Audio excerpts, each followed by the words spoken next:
पुढे गेले साहेब. धक्काबुक्की करून यायची काय कारण होती मला?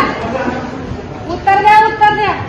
धक्का देऊन आल्यात मला काय? धक्का देऊन आल्यात अध्यक्ष. घ्या निर्णय तुम्ही. त्यांच्या केबिनला बसले होते, धक्का देऊन आल्यात मला. माझं नाही पॅक केलं, पुढची विषय ऐकलं नाही. दोन्ही दरवाजे लॉक करून ठेवलं. माझ्या कामात अडथळा केला माझा पूर्णपणे.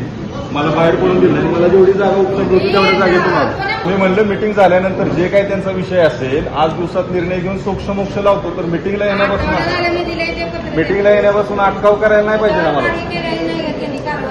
संबंधित अधिकाऱ्यावर केलेली नाही.